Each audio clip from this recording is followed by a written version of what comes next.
Welcome back to another video. My name is Stephen Foster. I'm a professional photographer, YouTuber, and I do a lot of stuff with cameras. New iPhone day is here. I wanted to talk specifically about the Pro and Pro Max camera systems and compare them to the 15 and 15 Plus and previous iterations of the iPhone.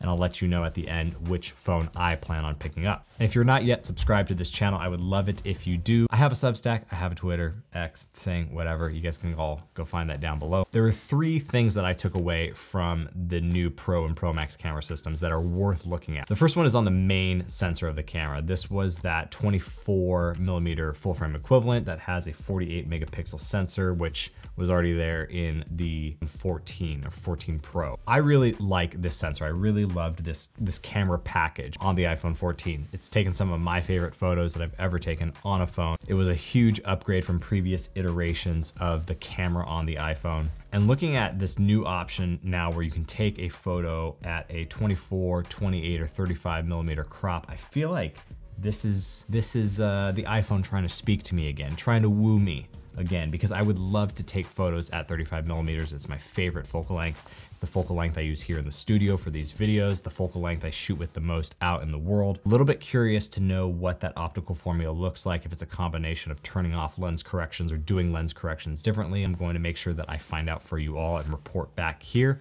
but that's something to think about, especially if you like adjusting that more finite and granular on the main camera. The second thing about the Pro and Pro Max camera systems is the ultra-wide camera. Yes, there is an ultra-wide camera on the Pro and Pro Max, but I guess they did an anti-reflective coating update and it should perform better in low light. I don't know if this is gonna make much of a difference. Usually really hesitant about it because I feel like most of that relies on computational photography, which is not always reliable depending on your environment and everything. Finally, the big update, I think the biggest update for the 15 Pro Max is this differentiation where you'll have now a 5x 120mm equivalent lens. Probably the hardest part for me to consider because I love shooting with my 70-200 on my Canon. I love that like 70-200mm range. 120 is definitely a lot different than the 3x that is on the iPhone 14 Pro and 15 Pro, where you have about a 70mm range. The one thing that I'm taking away from this though, that I'm really bummed about, is that they put that new lens on the same old camera sensor for the telephoto lens. So that's been on the telephoto system in the iPhone for the last few years.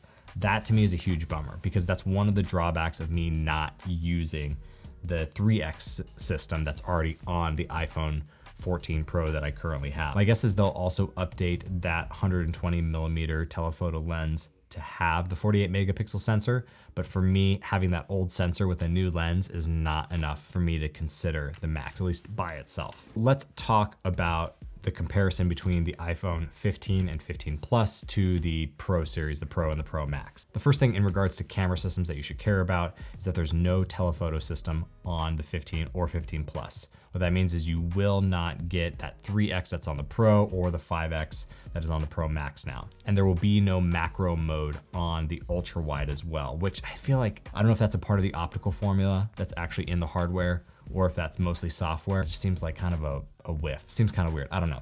You will now get that 48 megapixel sensor that was in the 14 Pro and 14 Pro Max in the 15.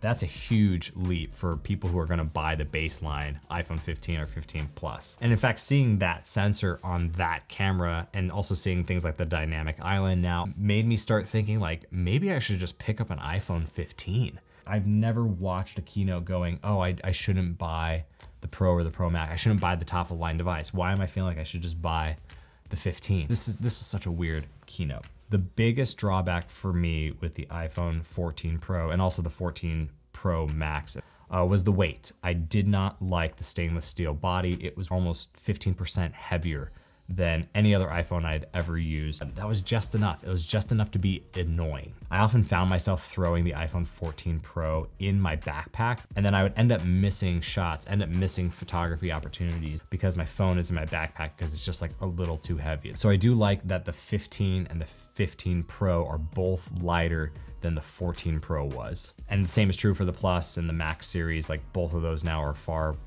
lighter. They've lost almost like 15% of their weight. The 15 and 15 Plus though are still lighter as aluminum bodies. So I'm kind of like why did they do titanium just to charge $200 more? It's cool, it's a throwback for those of us who've been doing the Apple world since like the titanium books, like whoever remembers the Ti book, the titanium power book. You know, that's a throwback, but maybe we're all getting old. Okay, so with that, what iPhone am I going to get? I've been kind of going back and forth about if I wanted to go back to the Pro Max category. For me, the camera system, upgrading that lens but not upgrading that sensor is not enough to get me to buy the Pro Max. There's never been a time where I've had my phone and I'm like, man, I wish I had the ability to take a 120mm shot and then thought that it would be worth it while sacrificing image quality on a lesser sensor. I've never done that trade-off. So the phone that I'm going to get is the iPhone 15 Pro. I'm gonna try out the titanium. I think I'm gonna use the natural titanium. I am gonna upgrade to the 512, mostly because I do wanna do more vlogging with my phone, and video is a whole other thing with the iPhone 15 Pro. I'll probably make an entirely separate video about that. Another really nice feature to have is just being able to pull video files off via that USB-C, that USB 3 compatible cable. That's just gonna make vlogging on the iPhone so much better. So that's it. It's gonna be the iPhone 15 Pro, natural titanium, 512. Let me know what your questions are down below for the iPhone 15 Pro and Pro Max. I'll probably end up with one as well to do a little bit of a review on. And if you want me to check out the iPhone 15 and 15 Plus, I plan on doing a full review this time around. I just wanna say thank you to everyone who has subscribed to this channel. You are awesome. And it is just so cool to continue to be here with you guys year in and year out. Be kind, both on live and in the comments below, and like this video to send good vibes across the internet. We'll do it again soon. Later.